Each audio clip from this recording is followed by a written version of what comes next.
If A vector and B vector, एन हो गए यहाँ पे, आपको क्या होगा, एन वेक्टर होगा आपको।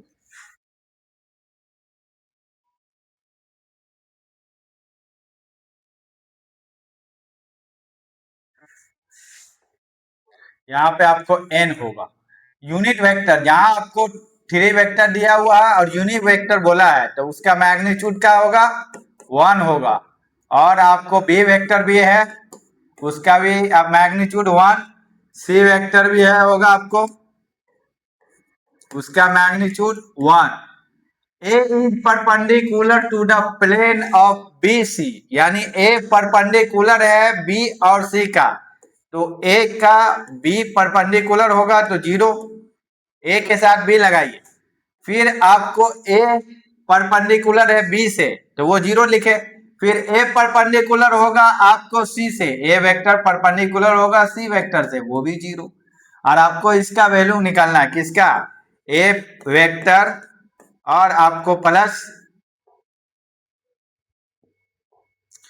ए vector plus B vector plus C vector का मैग्नीट्यूड का वैल्यू फाइंड करना था। इसका स्क्वायर ले लीजिए और इसका फॉर्मूला लिखिए, आपको बार बार रिपीट कर एग्जाम में करता है ये। A plus B plus C का आप फॉर्मूला लिखिए, A square plus B square plus C square plus two A B और प्लस टू बी सी और प्लस टू सी ए। या आपको टू सी ए आप लोग जानते होंगे। तो यहाँ देखिए ए स्क्वायर, ए वेक्टर, ठीक है, या उसका स्क्वायर, इसको हम लिख सकते हैं ए स्क्वायर, इसको हम लिख सकते हैं ए वेक्टर का मैग्नीट्यूड स्क्वायर, इसको ए वेक्टर को डबल करके भी लिख सकते हैं। इसी तरह बी सेम होगा, इसे उसका स्क्वायर लिख सकते हैं। फिर आपको ए स्क्वायर भी लिख सकते हैं, और बी, ए नहीं बी हो गया, बी होगा। फिर बी वेक्टर का मैग्नीट्यूड स्क्वायर, तो यहाँ सी डायरेक्ट सी का भी कर लिया इसी तरह सिमिलरली। यहाँ में आपको C vector dot C vector दिया हो, तो इसको सी वेक्टर का स्क्वायर लिख सकते हैं और डायरेक्ट सी स्क्वायर भी लिख सकते हैं और उसका मैग्नीट्यूड भी लिख सकते हैं। अब यहाँ क्या करेंगे हम, ए वेक्टर फॉर्म में अगर लेते हैं तो उसका मैग्नीट्यूड लेना पड़ेगा, उसका स्क्वायर, बी वेक्टर उसका मैग्नीट्यूड स्क्वायर, सी वेक्टर उसका मैग्नीट्यूड स्क्वायर। यहाँ देखिए टू है, टू है, टू है, कॉमन ले लीजिए, अंदर बचेगा A dot B, B dot C और सी डॉट आपको ए, जो वैल्यू आपको गिवन है यहाँ, बी डॉट सी। फिर बी डॉट सी इज दिया हुआ है, बी डॉट सी का वैल्यू दिया हुआ है आपको, तो यहां निकालना पड़ेगा B vector dot C vector का, आपको यहां वैल्यू निकालना पड़ेगा। क्या होगा आपको, बी मैग्नीट्यूड, बी वेक्टर का मैग्नीट्यूड और सी वेक्टर का मैग्नीट्यूड। एंगल कितना दिया हुआ आपको, एंगल कितना दिया हुआ, पाई बाई थ्री दिया हुआ, 60 डिग्री दिया हुआ।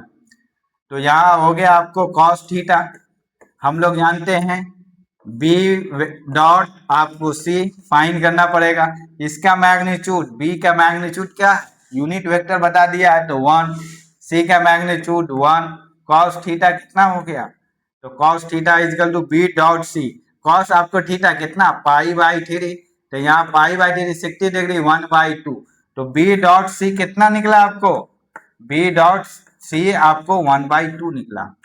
तो यहाँ यूज कीजिए आप ए वेक्टर और प्लस बी वेक्टर और प्लस सी वेक्टर, उसका मैग्नीट्यूड स्क्वायर कर लीजिए खुद से। ए वेक्टर का ए स्क्वायर को लिख सकते हैं, ए स्क्वायर का, ए वेक्टर का मैग्नीट्यूड स्क्वायर किस तरह किए यहाँ एक्सप्लेन कर दिए, वो माइंड में आप सेटअप कर लीजिएगा।